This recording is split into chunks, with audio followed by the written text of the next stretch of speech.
Hello everyone, welcome back to my YouTube channel. I hope you all are doing fine. तो आप जो screen पे देख रहे हैं, एक स्टेटमेंट लिखी है, that is all contracts are agreements but all agreements are not contract. ये जो स्टेटमेंट है वो बहुत सारे स्टूडेंट्स के लिए कंफ्यूजिंग होती है। बहुत सारे स्टूडेंट्स जो हैं वो इस स्टेटमेंट में ऑफ्टन कंफ्यूज हो जाते हैं कि आखिर इस स्टेटमेंट का मतलब क्या है। तो हम आज की वीडियो में सबसे पहले एग्रीमेंट्स का मतलब देखेंगे, देन कॉन्ट्रैक्ट्स क्या होते हैं उसका मीनिंग देखेंगे। आफ्टर दैट हम ये पढ़ेंगे कि ऑल कॉन्ट्रैक्ट्स एग्रीमेंट्स कैसे होते हैं और सभी एग्रीमेंट्स को हम कॉन्ट्रैक्ट्स क्यों नहीं मानते। ऑलराइट, तो आइए हमारा आज का वीडियो स्टार्ट करते हैं। सबसे पहले है व्हाट आर एग्रीमेंट्स, आखिर एग्रीमेंट्स होते क्या हैं। According to section E2 subsection E of Indian Contract Act 1872, agreement is every promise or every set of promises forming the consideration for each other। हर वो प्रॉमिस जो कि किया जाता है दो पर्सन्स के द्वारा, एक पर्सन के द्वारा दूसरे पर्सन को कोई भी सेट ऑफ टास्क्स परफॉर्म करने के लिए, उसे हम बोलते हैं एग्रीमेंट। राइट, आगे है कॉन्ट्रैक्ट की डेफिनेशन। कॉन्ट्रैक्ट की डेफिनेशन जो है वो सेक्शन 2 सब सेक्शन H में गिवन है इंडियन कॉन्ट्रैक्ट एक्ट 1872 के अंडर। और कॉन्ट्रैक्ट का मतलब क्या होता है, an agreement enforceable by law. तो agreement plus enforceable by law मिलकर एक बना देते हैं contract. Right, agreement plus enforceability by law makes a contract. I hope आप सभी को इन दोनों टर्म्स का मीनिंग तो क्लियर होगा। अब आइए जानते हैं कि आखिर सभी कॉन्ट्रैक्ट्स एग्रीमेंट कैसे होते हैं। एंसन जो थे उन्होंने ये स्टेटमेंट दी थी कि all contracts are agreements but all agreements are not contracts.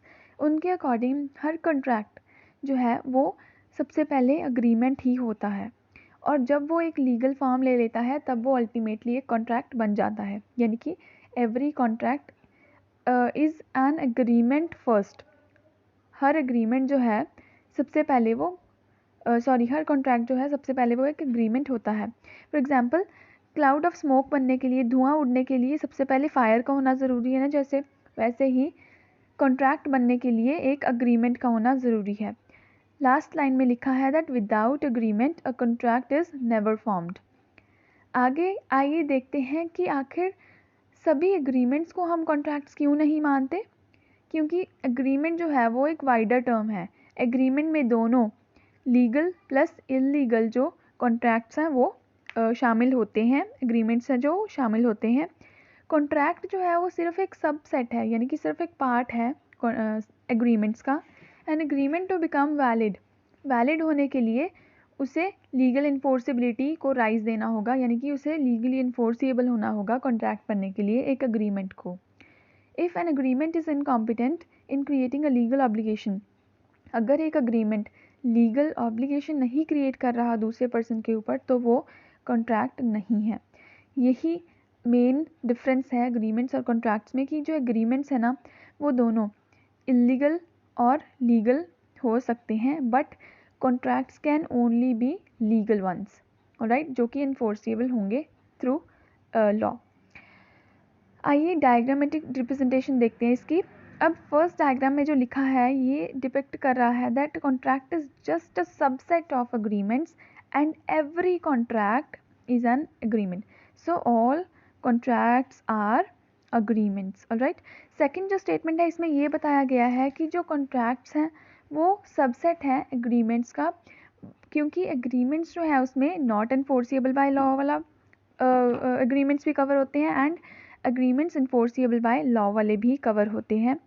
और जो कॉन्ट्रैक्ट्स हैं, वॉइडेबल कॉन्ट्रैक्ट है, अगर कोई वॉइडेबल कॉन्ट्रैक्ट का मीनिंग सबसे पहले जानते हैं कि वॉइडेबल कॉन्ट्रैक्ट का मीनिंग होता है कि जो भी contract at the option of party voidable होता है, यानी कि उसे ऑप्शन ऑफ पार्टी वो जो है लीगल मान सकती है, लीगल माना जा सकता है। राइट, तो जो कॉन्ट्रैक्ट्स हैं उसके अंडर सिर्फ और सिर्फ लीगली इन्फोर्सिएबल कॉन्ट्रैक्ट हो गए वो आते हैं, कवर होते हैं। But in case of agreements we have the agreements enforceable by law and also the agreements not enforceable by law. I hope आप सभी को इस स्टेटमेंट का मीनिंग क्लियर होगा।